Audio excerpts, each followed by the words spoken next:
Buenos días ante todo y gracias a Mayo Educación Ejecutiva por la invitación que nos hacen. Este ha sido un panel sumamente interesante. Yo he tomado nota de algunas de las cosas que se han dicho, cosas verdaderamente relevantes para todos los que somos usuarios de la JRD y del arbitraje. Yo me quedo particularmente con la reflexión que ha hecho Ricardo respecto justamente a esta cultura de paz, ¿no?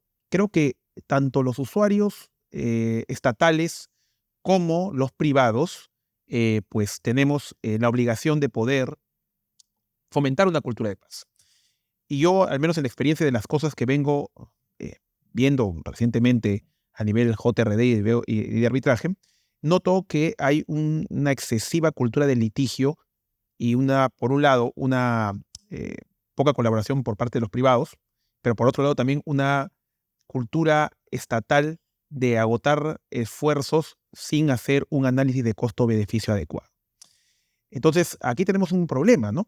Primero, yo noto que se ha presentado en el arbitraje un fenómeno interesante en los últimos años que se conocía como due process paranoia. Esto me pareció escuchar en algún momento que también se estaba presentando un poco en los adjudicadores, ¿no? Que eso se conoce en castellano como el temor del debido proceso. Yo, más que temor del debido proceso en la JRD, lo que he notado es un tema de adelantos de opinión muy notorio por parte de varios adjudicadores. Digo, ¿por qué adelanto de opinión? Porque, como ustedes saben, pues la JRD tiene varias etapas, ¿no? Una etapa de presentación de solicitud, respuesta a la solicitud y una audiencia única. En esta audiencia única, la experiencia que yo he tenido, he podido presenciar sendos adelantos de opinión de los adjudicadores respecto de temas que no corresponden a esa etapa, sino a la etapa de decisión. Entonces, ese es un asunto que tiene que cuidarse. Yo tenía una concepción hace un tiempo de que los abogados no deberían participar pues, de la JRD porque es eminentemente técnica. Esto ha cambiado a medida que voy desarrollándome un poco más en este campo. Y es que sí es necesaria la presencia del abogado porque permite dar una experiencia respecto justamente del enmarque que tienen que tener también los adjudicadores, que en su gran mayoría son ingenieros y arquitectos, respecto de cómo conducirse en el marco del procedimiento de la JRD. Ahora, tengo acá algunas notas que he hecho justamente. Uno de los temas que yo he notado es que el arbitraje, con el tiempo, se ha visto aletargado, ¿no? Ya los arbitrajes que acá, varios de mis colegas que están presentes, tenemos pues un poco la idea de que el arbitraje tiene como principio, uno de esos pilares, la celeridad. Y esto también se ha visto eh, afectado porque ahora los arbitrajes ya tienen una duración más prolongada de lo que normalmente las partes tienen previsto. Y esto es algo que tenemos que venir cuidando con la JRD, porque justamente parte de la conversación que hemos estado teniendo en el es que los usuarios de la JRD, las partes, todavía, y por un lado el Estado y los privados, no terminan de conocer adecuadamente la figura de la Junta de Resolución de Disputas, ¿no? Que tiene que tener un mecanismo que permita, en primer lugar, bueno, en realidad tiene dos funciones muy particulares, ¿no? Que es justamente evitar las paralizaciones y evitar los retrasos, ¿no? Entonces hay que usarlas bajo esa lógica, ¿no? Tratando de evitar que se hayan retrasos, que hayan paralizaciones, ¿no? Pero no tener, pues, una cultura tanto de litigio, regresando al punto inicial. ¿Por qué? Yo tengo a mi cargo aproximadamente en estos momentos 17 juntas de resolución de disputas, probablemente y no me refiero a entidad, sino como empresa pública, porque hay que referirse a las cuestiones como se tiene que referir. Sedapal no es una entidad, es una empresa pública de derecho privado. Y yo no soy un funcionario público, soy un trabajador del Estado, ¿no? Bajo el régimen de 728. Entonces, las cosas como son, no soy un funcionario. Entonces, en Sedapal tenemos más o menos 17, 18 entre juntas de resolución de disputas y DAPS, ¿no? Tenemos un par de mesas por ahí. Eh, y tenemos, así como tenemos un caso de éxito, que yo siempre lo digo cuando tengo estas conferencias, en las que solamente hemos tenido eh, dos controversias, dos solicitudes de controversia en JRD, 4 consultas, y ninguna de las controversias ha sido sometida a arbitraje. También tenemos juntas de resolución de disputas que están en curso, que tienen ahorita 55 controversias que se han suscitado. Eso para mí no es un escenario de éxito, porque justamente, como bien se dijo hace un minuto en la mesa, yo creo que así como en el arbitraje, la calidad del laudo va a responder a la calidad de los árbitros. en el caso de la JRD, yo creo que se va a poder medir la calidad del adjudicador por la cantidad de controversias que se someten a su conocimiento. Y por otro lado, digamos, en nuestro caso, al menos, nosotros hasta el momento no hemos iniciado una JRD. Todas las JRD han sido iniciadas en contra de la empresa pública. Entonces, también tenemos que ver que justamente eso, regresando a este punto de la cultura de paz, ¿no? ¿Por qué no fomentar el trato directo? ¿Por qué no fomentar la conciliación como mecanismos, ¿no? O cerrar las conciliaciones, porque sí, pasamos por conciliaciones, pero ocurre, y eso también es una crítica que hay que hacer, ¿no? Nosotros, digamos, como parte del Estado, también nos pasa que recibimos solicitudes de conciliación y esperamos informes técnicos, y esos informes técnicos se retrasan y pedimos una suspensión y pagamos una segunda sesión, y al final todo este retraso se da en función a que al final no hay un acuerdo. Entonces, hay que comenzar a cooperar. Las partes tenemos que comenzar a tener una cultura de cooperación, ¿no? Una cultura de paz, ¿no? Fomentar el trato directo, fomentar la conciliación, ¿no? Eh, un tema interesante que en algún momento se mencionó, me parece, fue el tema del pago de la JRD, ¿no?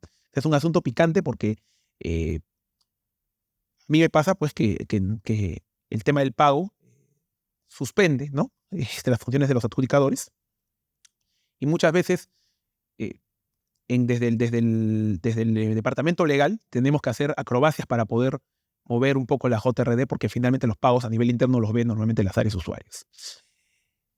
Es interesante porque, por ejemplo, me pasó esto creo que el día de ayer. Se dio una suspensión por falta de pago de nuestra parte. Y claro, se suspenden todas las actuaciones y al mismo tiempo la figura de la suspensión para el tema de las audiencias no existe, ¿no? Entonces hay una especie de contradicción, ¿no? Se dice, se suspende todo, pero las audiencias también están suspendidas. Pero cuando uno dice, por favor, pedimos suspensión, un segundo, señor. No existe, no existe suspensión aquí. Esto es no existe, mejor dicho, una reprogramación. Existe una paralización, una suspensión, y se lleva esto a una segunda sesión. Entonces ahí tenemos una especie de cuestión extraña que sucede a nivel conceptual. Después, bueno, ya toqué el tema del adelanto de opinión, ¿no? La concepción del fondo público. Eso es un tema interesante. Y la responsabilidad del titular de la entidad, ¿no? Porque hablamos de la cultura de paz, y a nivel estatal existe esta concepción, esta idea de agotar todas las vías, independientemente de si pasamos por un filtro razonabilidad. Entonces, por ejemplo, a nivel de las anulaciones de los laudos, ¿no? Regresando ahora al arbitraje. El artículo 45.23, me parece, de la ley establece la responsabilidad del titular de la entidad respecto de las presentaciones de las anulaciones, ¿no? Muchas veces nos pasa, nosotros en el Estado, que, digamos, cito un ejemplo, ¿no? Se pierde un arbitraje y se solicita que a toda costa se vaya a anulación, ¿no? Pero las posibilidades de anulación son muy remotas. Entonces, ahí hay una responsabilidad del titular de la entidad, ¿no? Que es con respecto a las anulaciones, ¿no? Yo soy de la idea de que hay que hacer un costo-beneficio adecuado para no justamente sobrecargar, porque finalmente todo esto termina siendo carga procesal, sea en nivel judicial, sea a nivel arbitral.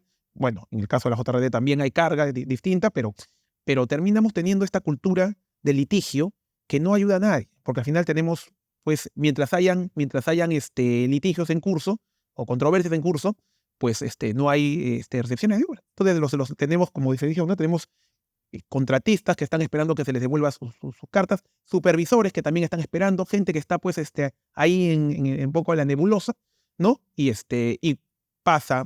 me ha pasado arbitrajes que se han logrado anular, que luego se han ido en casación a la Corte Suprema, que la Corte Suprema ha confirmado la anulación, y que luego hay un limbo, que es el famoso reenvío, ¿no? del Poder Judicial al foro arbitral. Y en ese limbo, claro, no hay un arbitraje, no hay un proceso judicial, pero hay una controversia que sabemos que se va a reactivar. Entonces, en ese limbo tampoco se puede hacer la devolución, no se puede de las fianzas, no se puede hacer nada. Entonces, tenemos ahí, pues, un entramamiento que es producto de esta cultura del litigio. ¿Qué más podría mencionar de esta exposición que he escuchado? Bueno, el tema de la nueva ley, ¿no? Es impulsar la figura de la prevención. La figura de la prevención es medular. Yo creo que es el verdadero espíritu de la Junta de Resolución de Disputas, ¿no? Tratar de prevenir, tratar de utilizar la función preventiva, tratar de utilizar también la función consultiva, ¿no? O sea, buscar evitar llegar al conflicto, ¿no? Me quedo con una reflexión de la autora justamente que señaló que la función resolutiva está vista prácticamente como la única función y es la que más se utiliza. Los invito a todos que son usuarios de la Junta de Resolución de Disputas a tratar justamente de utilizar más la prevención, de ponerse en contacto pues, con sus contrapartes para poder elevar consultas juntas. No tienen carácter obligatorio o vinculante, pero es importante que se haga y que tratemos de escuchar a los adjudicadores. Y también un llamado a los adjudicadores respecto de lo que dije al inicio, ¿no? Qué importante es que también entiendan el procedimiento per se y evitar adelantos de opinión. Se dice muchas veces en la JRD, la JRD no es lo mismo que el arbitraje, pero finalmente a la hora de la hora, porque en el momento pasado se han presentado recusaciones y finalmente los centros de arbitraje resuelven esas recusaciones exactamente igual que un árbitro. Entonces, seamos conscientes todos los usuarios de la JRD y del arbitraje de las obligaciones y deberes que tenemos, las partes, digamos, en fomentar una cultura de paz y los decisores de poder conducirse adecuadamente del procedimiento.